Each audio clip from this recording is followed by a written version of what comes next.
Halo, hai, ketemu lagi sama Nona Heni. Gimana kabarnya teman-teman hari ini? Insya Allah kita dalam keadaan sehat walafiat ya.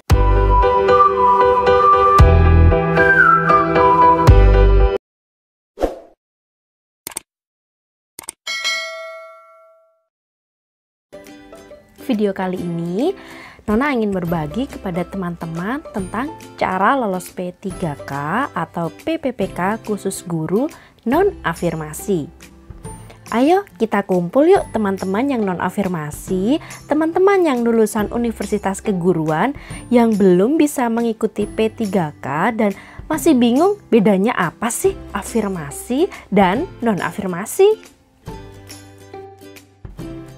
Nah, perbedaan ujian untuk afirmasi dan non-afirmasi ini karena ujian tahap 1 kemarin sudah berakhir dan teman-teman yang afirmasi ini mendapatkan bonus yang kita tahu seperti itu.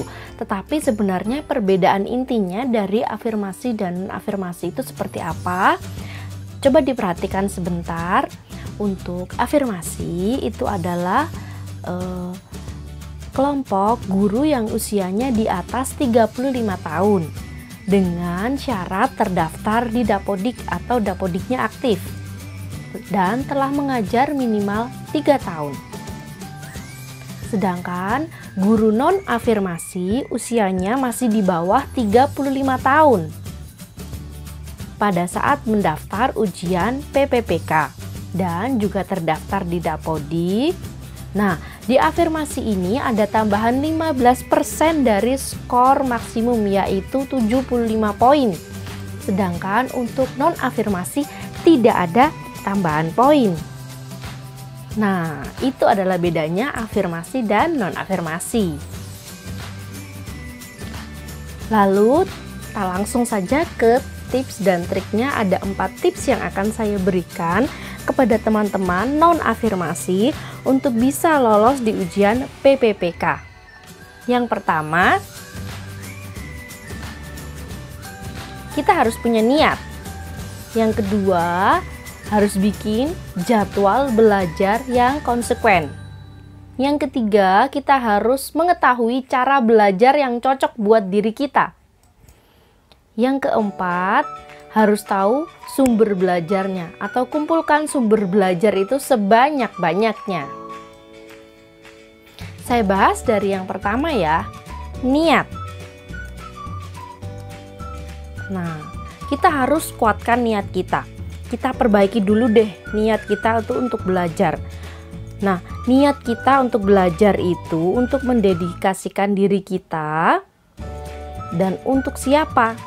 Jelas untuk mencerdaskan anak bangsa.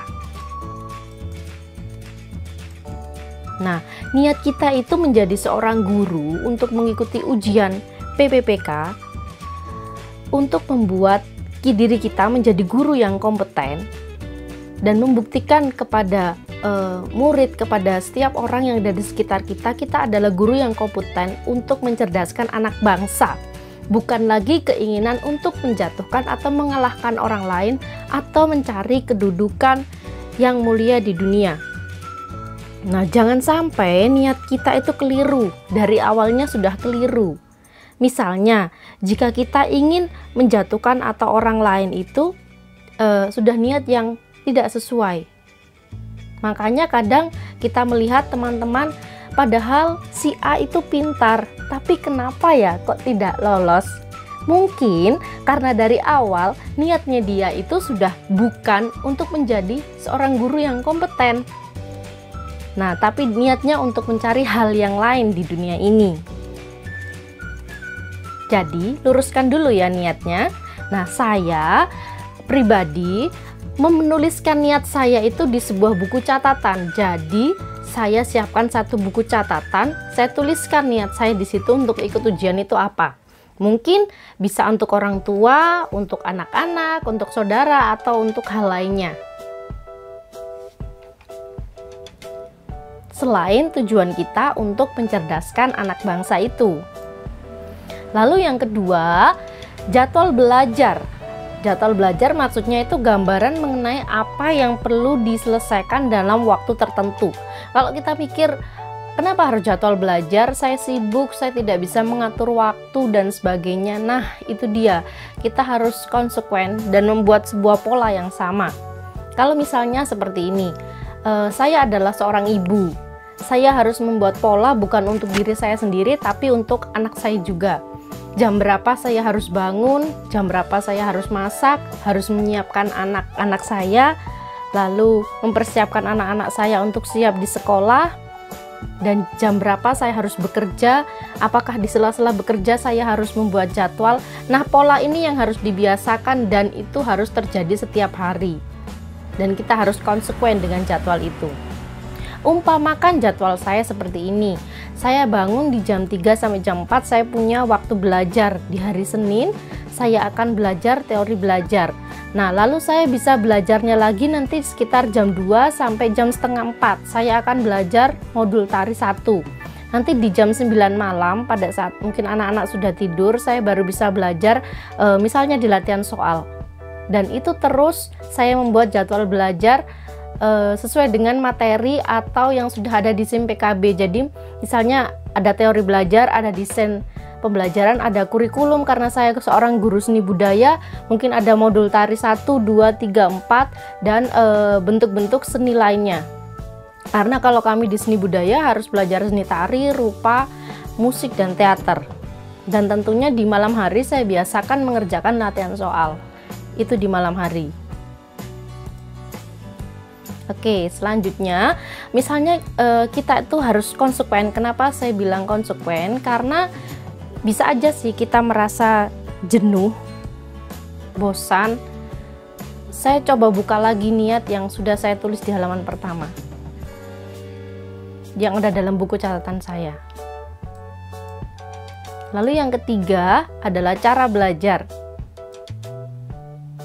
Setiap orang itu punya gaya untuk belajarnya sendiri. Nah, teman-teman di sini pastinya sudah paham ya cara belajar. Kalau teman-teman guru pasti sudah tahu gaya belajarnya itu seperti apa. Nah, saya ulas sedikit lagi.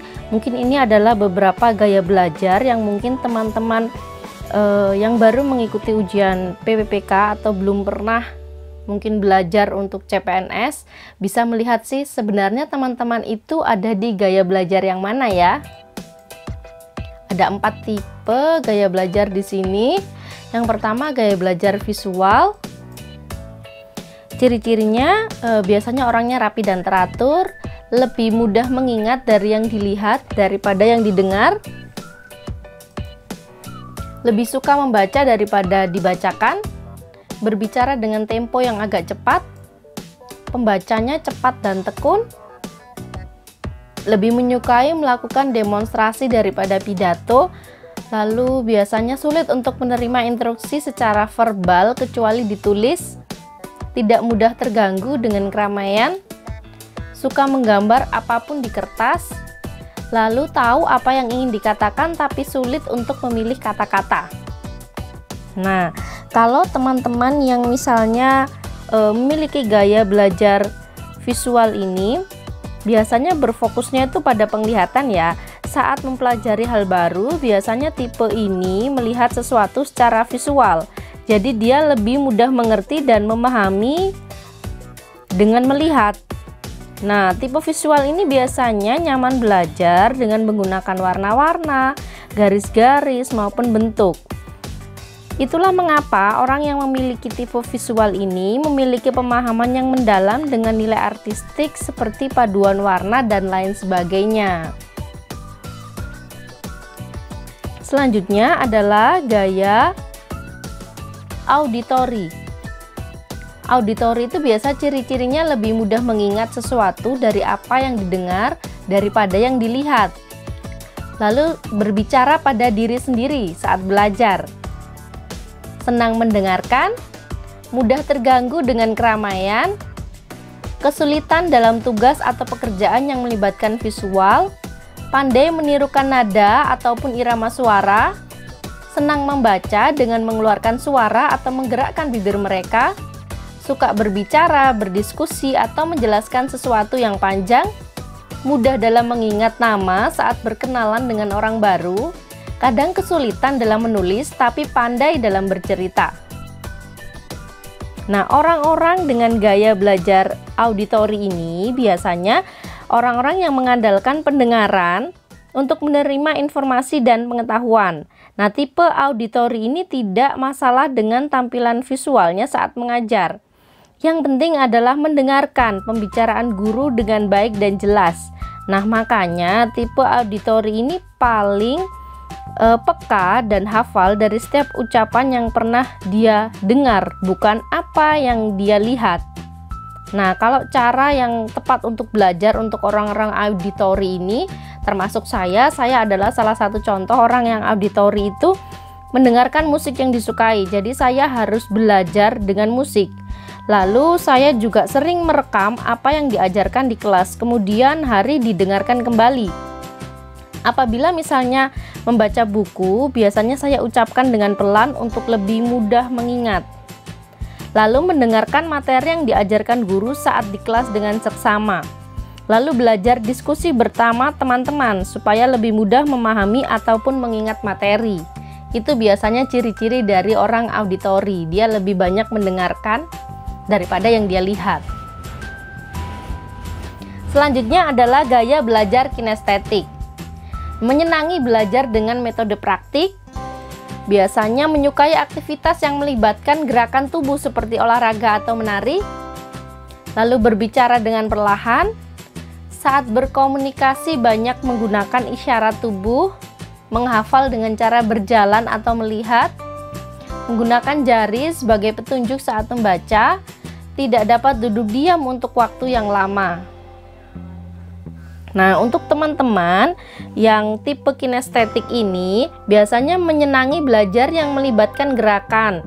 Biasanya orang yang tipe ini lebih mudah mempelajari sesuatu tidak hanya sekedar membaca buku, tetapi juga mempraktikannya dengan melakukan atau menyentuh objek yang dipelajari akan memberikan pengalaman tersendiri bagi tipe kinestetik ini. Makanya orang yang memiliki gaya belajar tipe kinestetik biasanya tidak betah berdiam lama-lama di kelas. Biasanya kalau cara belajar yang cocok itu saat kita dapat materi belajar, kemungkinan segera coba untuk dipraktekkan. Belajarnya tuh harus menggunakan aktivitas gerak. Lalu biasanya bisa juga menggunakan eksperimen dari materi yang didapat oleh guru. Dan bisa juga untuk jalan-jalan mengunjungi tempat yang berhubungan dengan materi, misalnya untuk mempelajari sejarah, mengunjungi museum. Selanjutnya bisa juga mengikuti ekstrakurikuler seperti kelompok ilmiah remaja.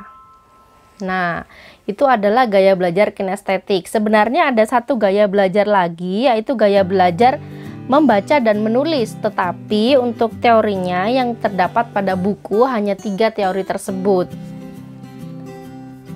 Yang keempat di sini adalah sumber belajar. Nah, ini yang banyak kemarin teman-teman tanya, modul belajar yang kita gunakan sebenarnya sudah disiapkan oleh pemerintah. Nah, selanjutnya karena kita guru, pasti kita punya buku paket. Kita punya buku guru, mungkin juga ada teman-teman yang masih menggunakan LKS. Lalu ada teman-teman yang sudah PPG, modul PPG-nya juga masih bisa digunakan. Lalu informasi yang ada di internet, dan selanjutnya adalah informasi dari orang lain dan sebagainya. Nah, satu hal di sini yang saya pelajari ketika saya harus mengikuti ujian CPNS beberapa tahun lalu dan saya gagal di SKB, saya bertanya ke teman-teman yang lolos di SKB, bahkan menjadi rival atau lawan saya pada saat ujian. Ya, saya ingin menggali informasi sebanyak-banyaknya bagaimana cara mereka belajar, sumber mereka belajar, dan sebagainya. Karena saya yakin tidak ada hal yang namanya 100% keberuntungan. Yang penting kita usaha dulu, dan keberuntungan itu hanya sekian persen dari usaha kita, karena itu adalah bagian dari ikhtiar. Oke, ilustrasinya seperti ini. Jika kita adalah sebuah gelas dan sebuah teko yang berisi teh atau minuman, itu adalah sebuah ilmu pengetahuan.